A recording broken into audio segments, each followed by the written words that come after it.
All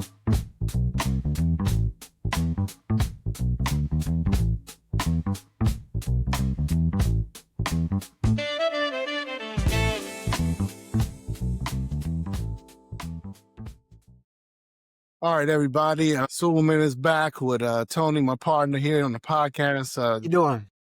I'm doing well, man. Gents making sense, man. We back at it again, another episode. And today we're going to talk about 250 years in the making, Black America's reckoning and renaissance. I'm going to go over a few things, talk about, 1776, our Black agency and dual legacy, and then some cultural stuff. But let me give you some of our particulars, man, so people can find us online, man. We got some really good shows out there that we want our young brothers and sisters to look at. But we always put our content up after our shows up on YouTube almost immediately, definitely by the next day. We put our clips up on Spoutable. We don't do the X and we don't put our stuff up on there, but we do Spoutable and YouTube. You can get all of our content. If you want to make comments, please do that in the section. We'll get back to you as soon as possible. Next week, we're going to continue the same theory. We're going to talk about 250 years in America and then the builders, which is Black contributions to America's infrastructure, economy, and culture. So I'm looking forward to tonight's show. Hopefully everybody can listen to it, watch it, and we can talk. Tony? Yep, they're gonna do that. Before we get started on this week's episode, we're gonna follow up on week before last, our last episode where we talked about the closure in DC. I call it closure, but whatever it is, it's terrible. Yeah, and it's affecting a whole lot of people's lives now. I think we're 20 some days into it. Yeah, second longest shutdown in the history of our country. And of course, the first one I think was under Donald Trump also. So that should tell you a little bit. Yep. But it is affecting. I'm just go through some of the things I know that it's affecting. We're seeing federal workers in lines and food banks now. It's now getting real serious. It's hitting home. Donald Trump, true to his word, and what American people need to know is, when he says something, he really means it. And if you want a politician that does that, then you got the right one. It's just that he hurts American people in the process. He's selfish. So this is not going to end anytime soon because he really don't care. Most presidents, his agenda has gone on for the last 2 or 3 weeks like ain't nothing happening. He's tearing down the east wing of the White House, putting money into that, saying the private sector is going to pay for it. He's been overseas, getting ready to go back overseas again to try to solve problems over in other countries while we're suffering here in America. So just to give you a little content on what's going on, and I don't see that it's going to change anytime soon because we got 2 things going on. We got a president that's transactional, and if we don't have anything to give him, he don't have anything to give us. He said he's going to try to make Democrats hurt the most. It's virtually impossible for him to do that without hurting some Republicans. But in my opinion, all that does is tell him that there are going to be some casualties on his side, So that's my take on this whole thing. Is I don't think it's going to end no time soon because he's not even talking about it. Nobody's even meeting. And the probably worst part of this whole thing is Congress hasn't been in session in 4 or 5 weeks, and Johnson will not open it up until President Trump tells him to open it up. Yeah. What's your take? Yeah, I mean, I agree with you 100%, man. I mean, the reality is that, Americans need to understand that the people who are in charge of our country, they're rich. This doesn't affect them. For them, the fact that government workers or people who are out doing things for the government in the states that are suffering, it doesn't matter to Congressman Johnson. He's rich. It doesn't matter to Trump or anybody in his administration. They're rich. The people that they're trying to take care of, they don't have any concerns. Bezos doesn't have any concerns. Walmart, Target, all those places, big box stores, they don't have that concern. But the reality is that we do. Americans do. At some point, Americans are going to say, you know what? I'm not going to have my job back. I'm not going to get a paycheck. Then I'm not going to go buy groceries. I'm not going to spend money in stores. I mean, you got the holidays coming up, but you got federal workers laid off. You think they're going to go buy Christmas gifts for family, friends when they don't know when their next check is coming? I mean, it's just stupid. This is a self-inflicted wound. Self-inflicted wound by the president of the United States to hurt people who he perceives despise him. It makes no sense. So sure, all the MAGA guys out there, people think he's doing a good job. Hey, clap your hands. But there's going to be a time when this script is flipped. There's going to be a time when President Trump is not the president anymore. And I don't want to hear anybody complaining when that happens and the next president does the exact same thing that he's doing. Yep, that's what's gonna happen. Everything's gonna change and everybody's gonna be upset and everything. Two more things before we go into this week's show. One is the thing he did with Russia today to try to show that he was strong, he was a strong man and he was gonna not back down to Putin is he slapped slap Same, terrorists some more sanctions. on oil company. So guess what they're gonna do to oil prices in America? Mm-hmm. The one thing that's going pretty good right now is gonna change in the next couple of weeks because there's tariffs on Russian oil now. Uh-huh. It's not going to, it really isn't going to affect Russia that much, but it is going to affect us and everything. The last thing is we got American people that are out of work right now because of the shutdown. We got American people that's trying to find out where their next meal, how they're going to pay their rent, how they're going to pay their mortgage. And we're giving $20 billion to bail out Argentina. And we're going to buy some of their beef. So what do you think the cattle farmers in Colorado and the rest of America are saying? Have you lost your mind? They're trying to say it in a nice way because everybody's afraid to piss them off. But they're losing their mind behind closed doors right now. They're saying it real nice on TV. I don't think this is a good move, and if it was me, I wouldn't do it. You know, that little sweetheart talk when they really their pants is on fire, their hair is on fire, because they know if we buy more beef from Argentina, that's going to lower the price of beef here in America, and the farmers are not going to make any money. And we're giving them $20 billion. And he said today that he may move it up to $40 billion. So he's bailing out another country before he bail out his fellow citizens. Enough said Hey, on that, unless you want to add something else, but the only just thing I want crazy. to add is, hey, good for him. We told him, look, black folks been telling farmers for years that he Yeah, don't care nothing about you. He don't care exactly. nothing about you. I They think went out and voted for him. So they're getting exactly what they voted for. Kamala Harris feel real liberated now. Exactly. We knew this is what he was going to do. And right. And he's doing it because the guy in Argentina is a conservative. He's a fan of his. He Right. That's tried to the only act like reason he's him. doing this because he kissed his ass. So he's like, Yeah, oh God, well, he likes me. So exactly. let me go out and give them $40 billion of American taxpayer money. When Exactly. our farmers are suffering, our agriculture business in the United States is terrible because of Trump. Because Trump goes out and sticks ice on all the people who work in the meat markets and in the farms and places like that. They're suffering for that too. Exactly. It's really ridiculous and everything.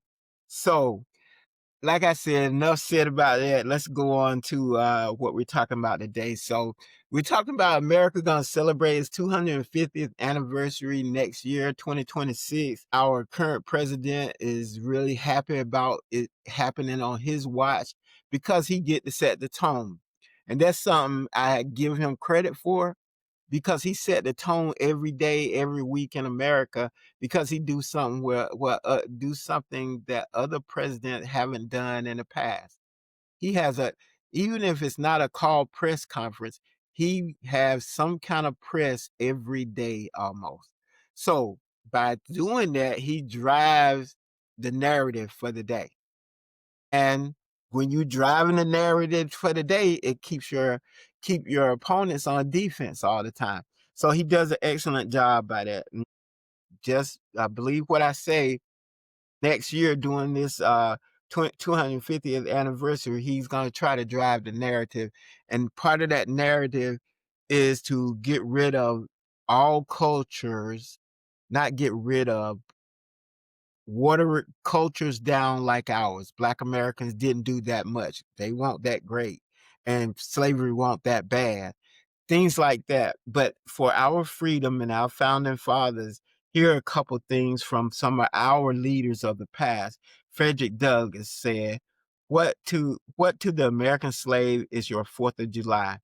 He answers, a day that reveals to him more than all other days in the year the gross injustice and the cruelty to which he is the constant victim. The Mm-hmm. constant victim. Martin Mm-hmm. Luther King.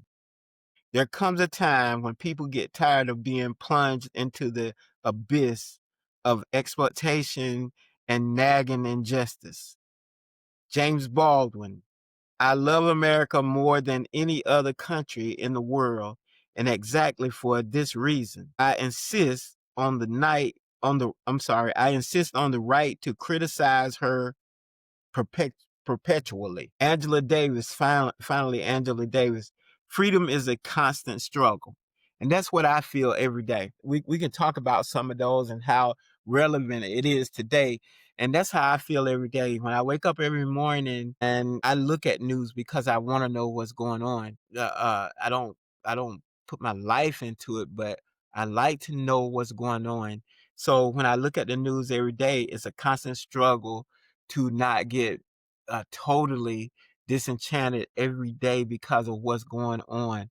Like I said, he sets the tone every day on what's going on, because today it might be today it might be terrorists. Tomorrow it might be, well, we're gonna tear down Martin Luther King Day. He might even try to get rid of Martin Luther King Day as a holiday. The next one might be he's going to get rid of all the women in government. It's always an issue every day. So it's a constant struggle. And these great leaders, in their words, pretty much said that. It's exploitation and nagging injustice. Martin Luther King, Frederick Douglass, it reminds him of the daily gross injustices and cruelty that we are constant victims of.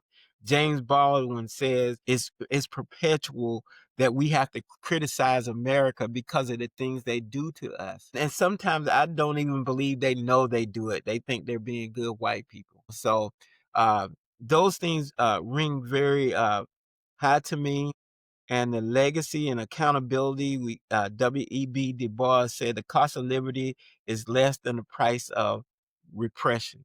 They're spending more money trying to repress people of all colors and all stripes than they would of just giving us freedom and showing us the way, or helping us make our way. Instead of that age old thing they always say, pull up your bootstraps and that bullshit. Anyway, Tony Morris, if you can only be tall because someone's on their knees, then you have a serious problem. That goes to what he's trying to do. He's trying to knock us down a peg. Y'all are not that great. Y'all didn't have that big of a role in developing America in the last 250 years. Y'all didn't do this. Y'all didn't do that. Tearing down our museums, or not tearing them down, but trying to make them insignificant and put them in other museums where we get lost in the shuffle and everything. So these are all things that wear on us on a daily basis. Malcolm X, you can't separate peace from freedom, because no one can be at peace unless they have their freedom. Simply put. Just tell me what do you think about some of those sayings by those leaders? Well, I mean, I agree with every one of every one of them that you just quoted there. But to me, it's very simple, and I've always asked this question to people: if Black people in this country are not what people have been told that we are, we haven't contributed to this country's success the way the president and his administration want to make people think, then why are you trying so hard to keep us down? Why are you trying so hard to hide what Black people have accomplished in this work? if we haven't accomplished anything, if we're not a contributor to society, then why are you putting in place things in place to prevent us from being seen? And we know the answer to that is because they know that this country is not this country without the assistance of Black people. And I'm not talking about slavery. I'm talking about our minds. I'm talking about the things that we invented that have been taken away from us. I'm talking about the young lady, I can't think of her name, that they're still using her cells that they took from her without paying her today to solve medical issues. Most European countries wouldn't be European countries if it wasn't for the resources that sit on the continent of Africa. So you got to ask yourself that question. I mean, if we're not as strong as we think we are, then why are you trying to use the power of the government in the United States to oppress us? Yeah, yeah. That's the bottom line. The total use of justice. In this segment, we as Black people also have a part to play in this, in that we got to reckon with the founding myths. Uh, we've got to talk about our story ourselves, and we got to confront the contradictions of 1776 and freedom, liberty Mhm. declared with slavery persisted. That's a mouthful. You want to expound on that? Yeah, I mean, we can't do anything about the fact that we have an administration that is hostile towards us and to our history. But what we can do is we can ensure that our people, our kids, our children, our young adults are educated on what their ancestors did in this country, what they went through, what they accomplished, talk about it in our homes. I mean, that's what our people used to do. We used to, have stories. We used to have people in our families that carried our verbal legacy of what we've accomplished in their minds, and that was passed down through generation and generation. We need to do that. Our kids have to go to school and pass, certain courses. That's fine. But when they come home, they should get a better education about what they are, where they come from, and what we've accomplished. We as a people need to do a better job of ensuring that our youngsters are getting that message. Exactly. And some of the shows that we had in the past, like HBCUs, are going to be the catalyst of these kind of Me type too. things and Yep. everything. So we got to tell our story, because we can see if we leave it up to somebody else, they're not going to tell it the way we want it told. We got to have our historians, our activists Hmm. urging on a reframe, not just to celebrate 250 years, but do truth telling, like you said, to repair Sure. some of the things that they're trying to knock down and everything. Yep. Yeah, yeah, Yeah, absolutely. And I mean, and the way to do that is just to talk and stop living or highlighting the bottom level of our community and with this reality TV garbage and everything being sexualized in our community. you know uh Start highlighting some of the better qualities of or better character of our kids and of our young folks. There are a lot of young men out there that are very good men. They do a good job, have good character, but they don't get the visibility that somebody dancing on a pole or cursing or some comedian or something like that in our community. And we control that. It's not the white media, as people like to say. We have Black media. We have a very extensive Black media network, and what we put on that network is important too. yeah. Yeah, for sure. Some of the initiatives that we're talking about for Black America 250 movement, that's a good name, I think. Black America Yep. 250 Hmm. movement.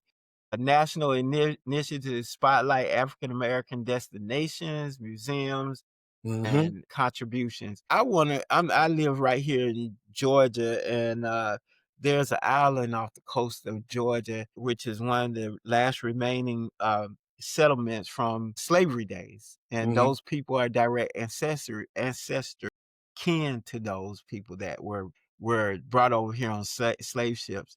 And Hmm. ironically, they just won a court battle to keep their land, Hmm. because of course the colonizer, being the colonizers that they are, wanted to take that land and make it into a resort and everything. course, of course. I yeah, exactly. I wanna visit that. I wanna go to these destinations. I've taken all the ones in Alabama and Montgomery and here in Georgia. I see on a regular basis people coming here to Georgia. I'm a member of Ebenezer Baptist Church, and on Sunday, we have a whole bunch of people from all over the world coming here to see those things. But I wanna go to other places that are not right here to visit some of those sites and stuff. And I think we should be as parents, we should get our kids and take them on those trips, even if it's a road trip in your car, you know? Yeah.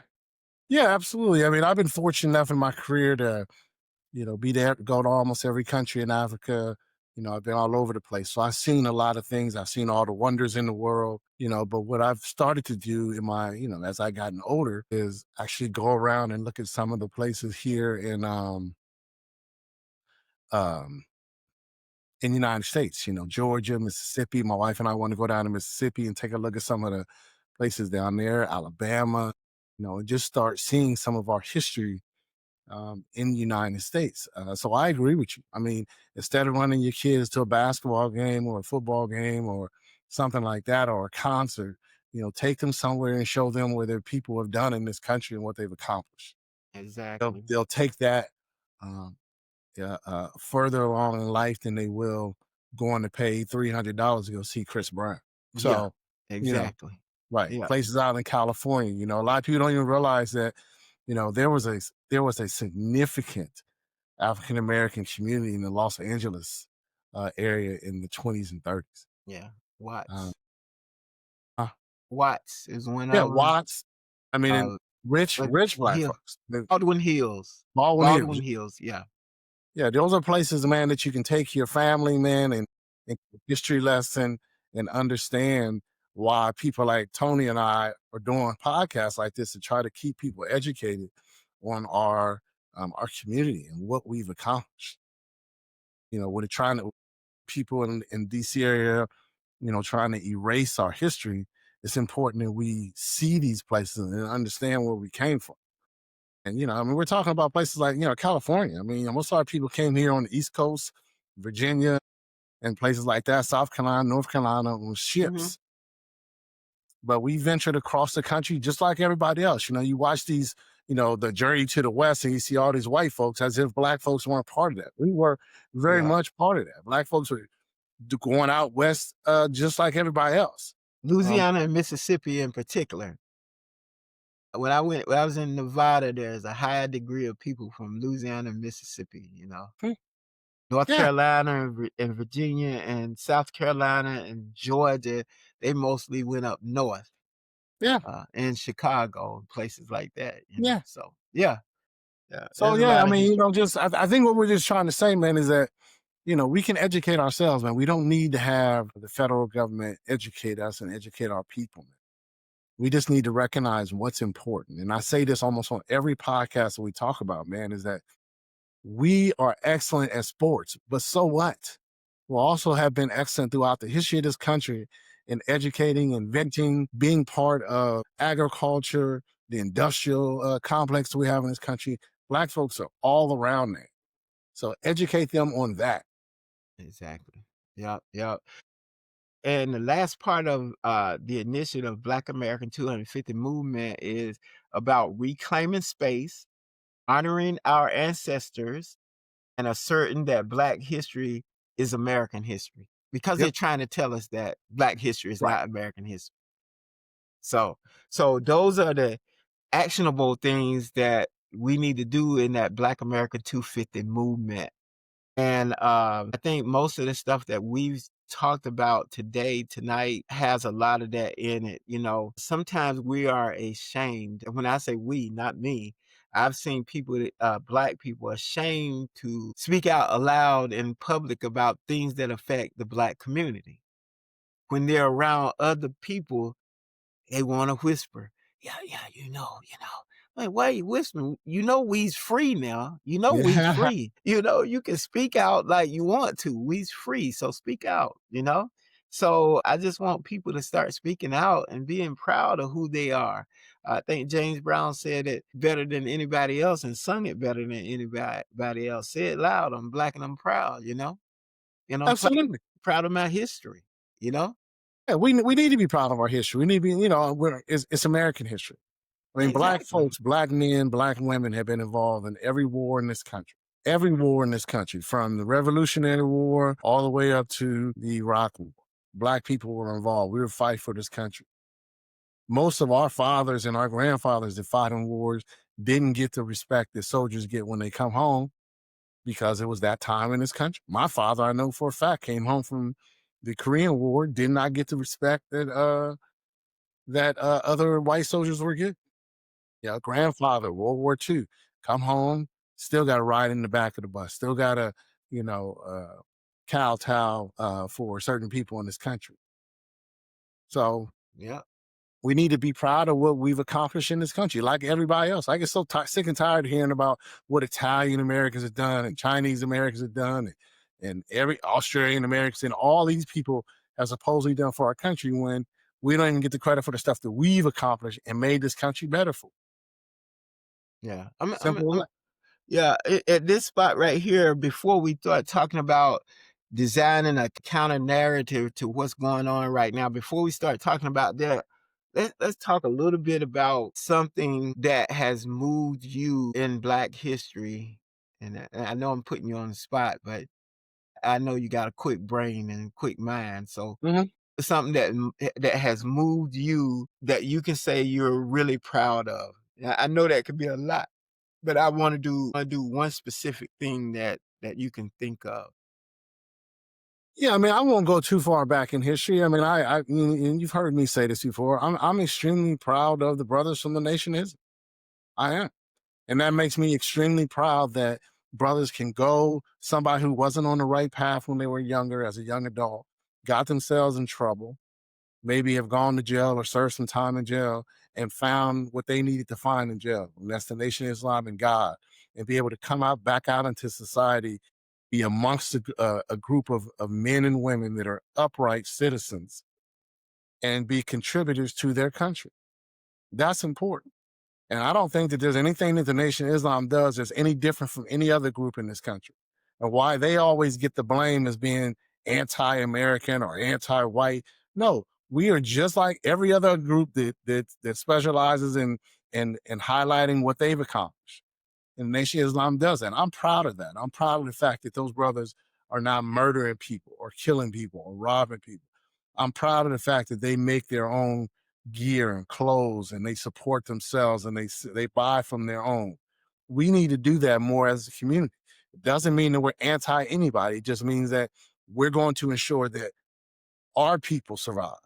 So that when we come to the table, we're coming to the table not with our hat in our hand, but with full toes on the ground, chest out. Let's sit down and negotiate. So that's what I'm proud of, and I think that we need to do that more as a people. Support our businesses. There are lots of people to sell clothes, lots of people to sell materials that we should be purchasing instead of going to these other stores. We should be going to stores um, that look like us and Mhm. support them. Yeah. And I think you buy from a Yeah. company Yeah. that makes stuff. If you could talk about Yeah. them for a second. Great segue. I was gonna save it to the end, but this is no time like the present. Supplement is a water bottle company owned by a black company, black man that I can't think of his name right now, but I have it by the end of the show. He came up with these water bottle design. They're competing directly with Yeti and other companies like that. That's their logo right there. I'm gonna try to get it on the camera so you can see it. That's their logo there, and the name is Supplement, spelled Sublmnt. And I've had this water bottle for about 2 weeks now, and it's great. It's anti-spill. It keeps water cold for 24 hours and keep coffee hot for 12 hours. Those are some of the things that I'm trying to do personally. I'm making a concerted effort to buy these things, and Supplement is one of them.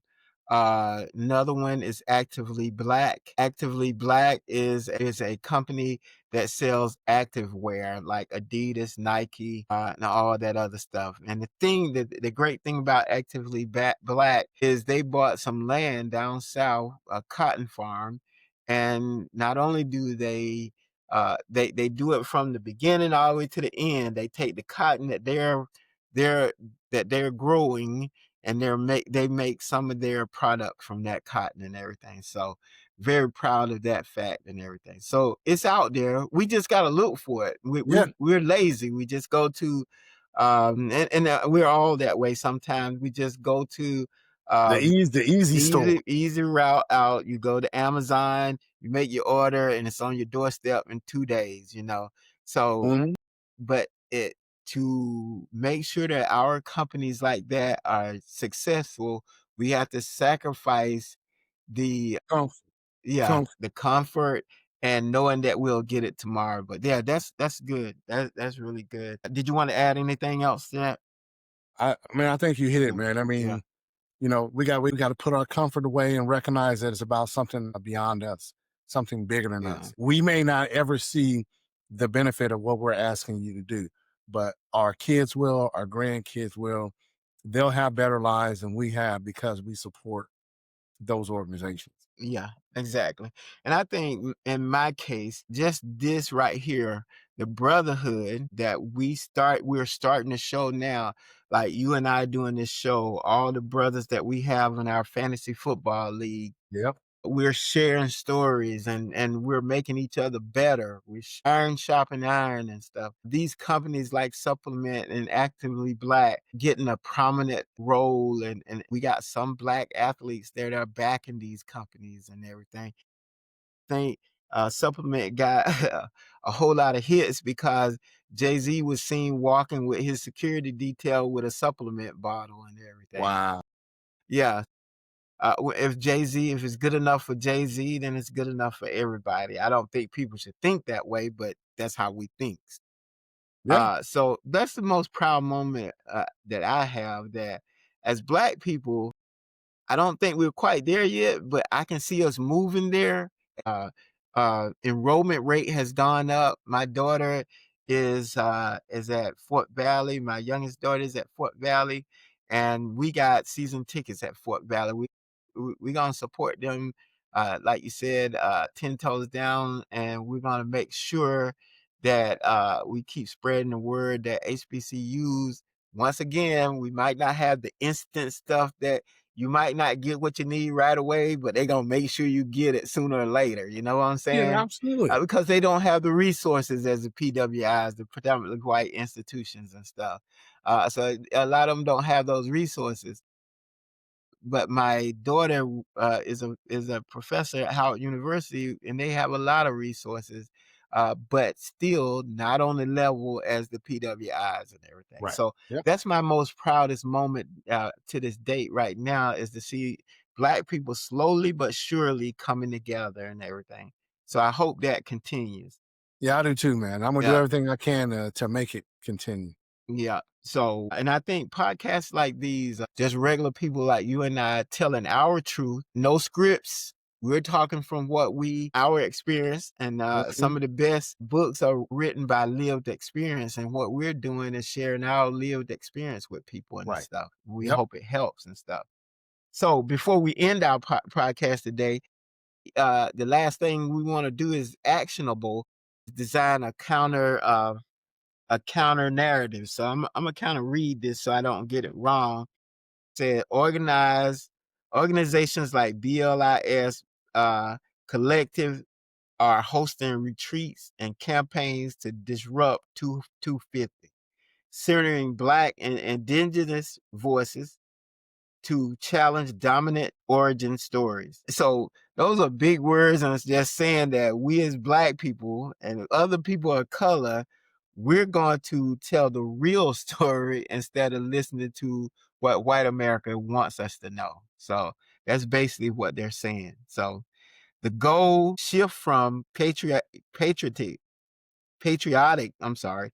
Okay, the goal shift from patriotic pageantry to honest storytelling, healing, and justice. Great. I think those are great takeaways there. The last one is going to be hard when you got an administrator with a bullhorn that are carrying out injustices every day and lying every day. Yep. So, Yeah, I and mean, like I said, we've done this before. I mean, we've seen this movie before. It's not anything new for Black people. And I know that's hard for people to realize or recognize in 2025, but it's the truth. I mean, we Black folks have been through this before. We've been through presidencies and administrations like this to try to erase our history and what we've accomplished in this country. But we're strong enough to be able to tell our own story and to ensure that our kids and our grandkids get the truth about what our people are and what we've accomplished. And I think that's what we need to do. That's the key right there.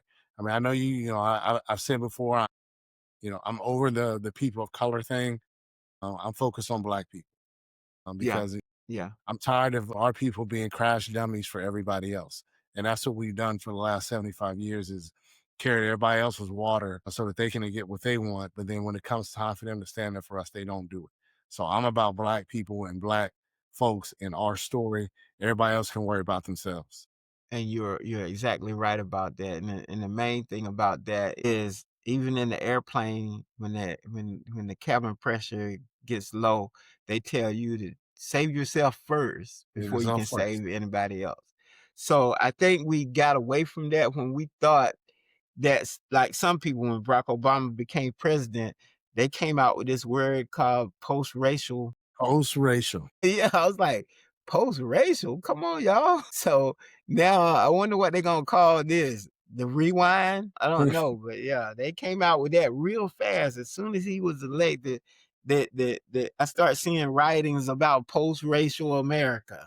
And Right. I was like, come on, y'all. It don't end like that. So We know it don't end like that. We know that typically every time we take a step forward, certain people in this country want us to take 3 steps back. And that's what we're in right now. okay, We're in a place where certain people in this country want to take us back 3 steps because they don't like the fact that they got to compete now. They don't like the fact that, you know, people in this country people who aren't white or in this country are very educated and very capable of doing things. exactly. So okay, before we end our show today, I want to go over a couple of things that we went over today in our show today is we want to support our Black businesses like Supplement, the water bottle, Yep. Black, Actively Black, the activewear that's competing with Adidas and Nike. A lot of times people will say, well, these things are a little too high. If you Yeah. look at if you look at it and you do a price Analysis. analysis, it's really not. It's really not that high. And so what? If it's a little higher, who cares at this time? Right. Yep. Really, you got to support them. The last thing I want to put out there today is zero prostate, zero cancer.org. Y'all know that that's one of my babies, and Uh-huh. just men go get tested. It's really easy. And make sure you support your brothers that are going through this kind of disease, prostate cancer. You don't have to die from it, really. You really Not at don't all. have to. Not at all. I am a survivor and I'm gonna keep pushing the word as much as I can. Okay, so give us our particulars and then tell us about next week, okay? All right. So again, man, we're gonna have our content is up on YouTube the next day. We usually have our shows on Wednesday. We got pushed back a day this time, but we're normally on Wednesday. We have our shows, and Thursday it's up on YouTube. And then typically by Friday we'll have it up on Spoutable, for all of our shorts. If you go to YouTube, hit that subscribe button. We are at 99 subscriptions now. We're trying to obviously get to 100 and 1,000. So if you just hit that button, don't cost you a dime. You'll get all of our content as soon as it comes out. We really appreciate it. It We got really 25,000 views so far, so people are looking at our content. That's important. But next week we're gonna talk about again. We're gonna go a little bit further into the 250 years of Black legacy, and we're gonna talk about the builders who participated and built this country and why it is where it is. Just as a quick spoiler, Black people are super involved in building this country and making it what it is. So you might want to listen next Wednesday to get some information. And thank you again for joining us and rocking with us. And we got to give Suleiman a hand for for hanging in there with it. He's under the weather today. He wouldn't say it. Yeah, sorry. Yeah, yeah. We gonna thank him for rocking with us tonight and I everything. appreciate it, man. Sorry I'm not as excited as I normally am, man. But yeah, I'm just a little bit under the weather, but I'm on the back end of it. So but we'll be good to go. And like you said, stay tuned with us for next week for the builders. We're going to talk a little bit about that. We're going to give you some specifics. Thank you, and see you later. All right, man. See you guys, man. See you next week.